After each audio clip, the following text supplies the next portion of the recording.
नमस्कार, HNN news में आपका स्वागत है। मैं हूं आपके साथ नम्रता शर्मा। आइए नजर डालते हैं खबरों पर। सीहोर में एक ज्वेलर्स पर 80 लाख रुपए लेकर चांदी की डिलीवरी नहीं देने का गंभीर आरोप सामने आया है। पीड़िता कृष्णाबाई और उनके पुत्र श्रीराम तंवर ने बताया कि 23 जनवरी 2026 को उन्होंने 99.99% शुद्धता वाली 25 किलो चांदी खरीदने के लिए अंबाजी ज्वेलर्स को करीब 80 लाख रुपए आरटीजीएस के माध्यम से भुगतान किए थे। पीड़ितों के अनुसार ज्वेलर्स के द्वारा 7 दिन के भीतर चांदी उपलब्ध कराने का दावा किया गया था, लेकिन 4 महीने बीत जाने के बाद भी उन्हें ना तो चांदी मिली और ना ही उनकी राशि वापस की गई। वहीं मां बेटे का कहना है कि वे पिछले कई महीनों से न्याय के लिए विभिन्न कार्यालयों और अधिकारियों के चक्कर लगा रहे हैं, लेकिन अभी तक कोई ठोस कार्रवाई नहीं हुई है।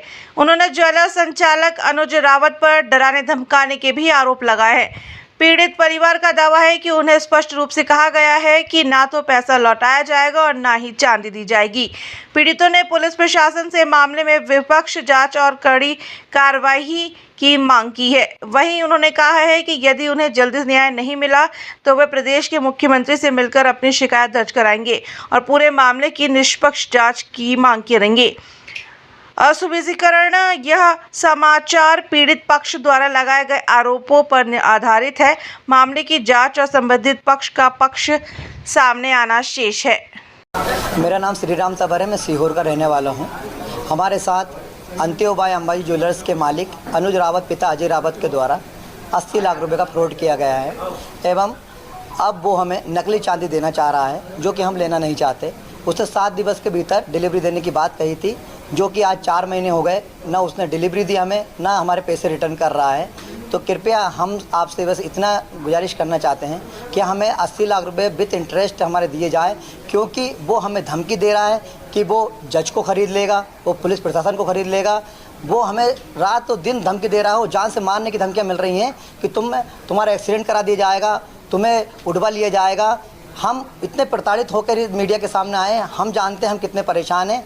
कृपया मेरे पापा को भी देखा जाए, क्योंकि वो पैरालिसिस के मरीज़ हैं और हार्ट का भी उनका इलाज चल रहा है। कृपया हमारा कार्य किया जाए और जो लोग जो रिश्वत देते हैं ऐसे लोगों पर सख्त कार्रवाई की जाए और एफआईआर दर्ज करके उस पर 420 का मुकदमा दायर किया जाए। जो ज्वेलर सही है जी, ये आपको किन बातों को लेकर धमकियाँ देता है और क्यों आपकी चांदी नहीं होता? वो हमें धमकी देता है कि अगर तुम ऊपर गए तो ऊपर कंप्लेंट किया आपने कहीं भी तो आपको उड़वा लिया जाएगा। कृपया करके आप यहाँ दुकान पे भी नहीं आ सकते। हमें दुकान से उड़वाने का धमकी देता है। एक दिन हम दुकान पे गए थे धरना प्रदर्शन के लिए, तो हमें उसके गुंडों द्वारा उड़वाया गया और हमें धमकियाँ मिली कि आप अगर आप आए तो आपको मारा पीटा जाएगा। वो डंडा निकाल के लेके आ गया मेरी मम्मी के ऊपर मारने के लिए, लेकिन हमने शांति रखी कि ठीक है कि कोई बात नहीं।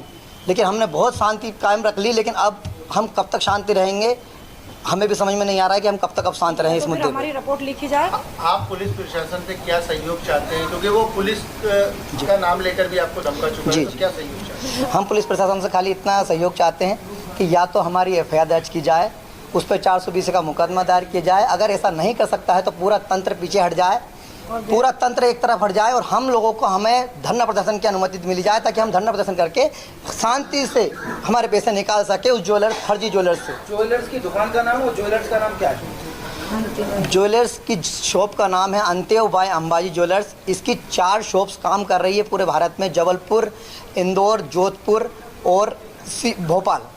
इसमें इसकी शॉप से का फ्रेंचाइजीज भी हैं अंबाजी ज्वेलर्स के नाम से।